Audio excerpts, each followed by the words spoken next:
Hey guys, Coach JZ here with another Training Tribe member program update. And whether you're a member of the Lifetime Athlete Training Tribe or not, I think you'll find this interesting because we're about to jump into our strength training block. So every year we do a strength training block and it's 3 months long. We do it in the months of February through April. In February, we're going to start off using a training split, which is going to be a push, legs, pull split times 2, plus 1 day off. So how that could look would be, let's say Monday is push day, leg day is Tuesday, Wednesday is the pull day, and then that off day could be placed on Thursday, or you could repeat the cycle again and have the off day on Sunday. Totally up to you. And this type of model works well for a lot of trainees.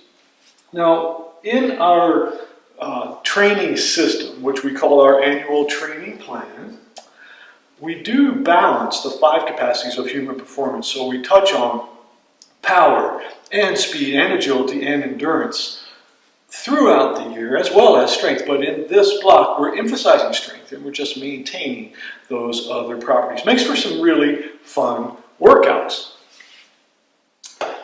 Now, some of the keys that are ever present and well known in the literature when you are training for strength is simplicity, or in other words, not a huge variety of movements, but movements that you can practice and refine and get better at over time. So not only are you making some physiologic adaptations, that central nervous system gets better at performing the movement when we do it somewhat repetitiously. So that's unique to the strength training block. We use a bit less variety than we do in some of the other blocks or different times of the year.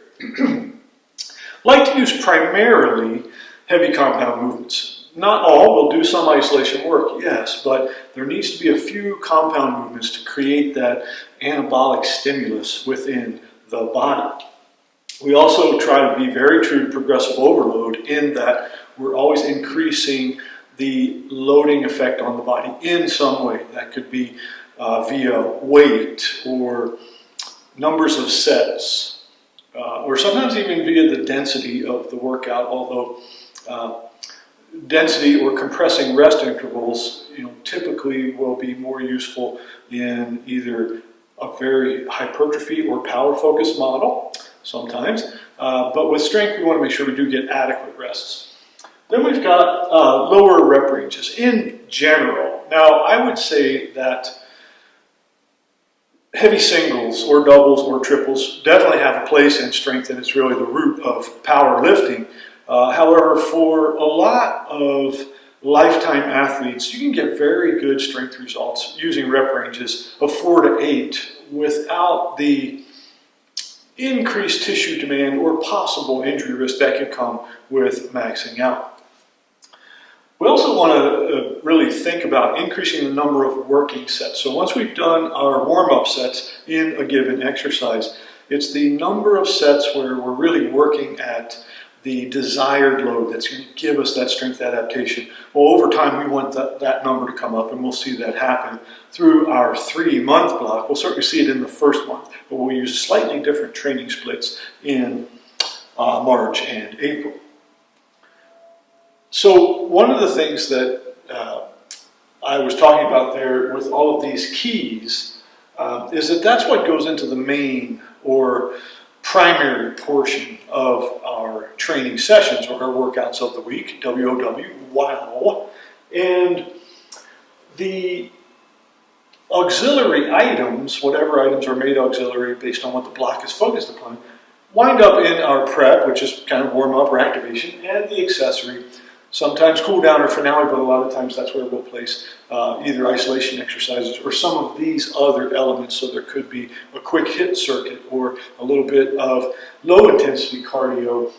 There might also be some speed or power work using a medicine ball or a drag rig, etc. Those things are nice because they do keep the workout fun. And as long as we keep the stimulus ratio appropriate, we don't interfere with our strength training emphasis. Now, as we go along, what you're going to notice is that there's a definition up there. Strength is force, or maximal force production capacity. That's really what we're training if we say we're truly training for strength. But this is that time of the year also where in a secondary fashion, we are training for hypertrophy, or increasing the cross-sectional diameter of the muscle fibers. Gains bra, if you know what I'm saying. Well, yeah, this is gonna overlap in our training model because we're not purely trying to be powerlifters or bodybuilders. We're trying to get a blend of that we can use then to have a bit more strength and maybe a bit more muscle mass to go through the year doing some of the other things that we're going to do, and even to be highly functional through the lifespan. It's really important. Now, last but not least, talk a little bit about what are the three major elements that we need to have happen in our strength training workout in order for us to make those gains. Well, we need time under tension, or that's TUT here. Time under tension is basically, just think about the accumulated amount of tension or time that those muscles have been under the tensile load. We want to see that increase over time because that creates a strong stimulus to the body to, again, strengthen the muscles. We want a small amount of muscle fiber damage, not very much, but just a small amount, and that also relates to the hypertrophy gains as well. And then lastly, we want some amount of metabolic stress. We want to try hard and feel like we've put out that effort. And again, that's engaging, not only some physiologic properties, but the central nervous system to say, wow, this was stressful. We've got to prepare for that and super compensate to be ready for it next time, plus a little more. And those are really some tricks that we use. And the last thing I'm going to say is, do you want to be sore? Well, in reality, this is probably the only time of year during the strength training block where we're seeking a bit of soreness, but it's only a little. It's not much. We're not trying to make you feel destroyed so that you can't lift your coffee cup or walk up and down stairs for days. That's really not where we're focused.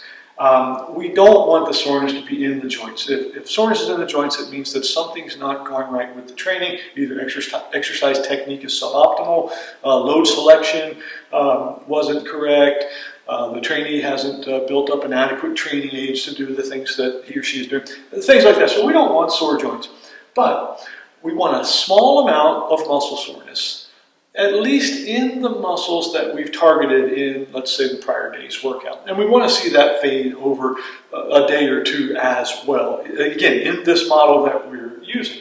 And we don't want that to be global through the body because we're not training in this split everything all at once either. Last but not least, if you think about how all of this works, we've got all these stimuli that I talked about, leading to an adaptation.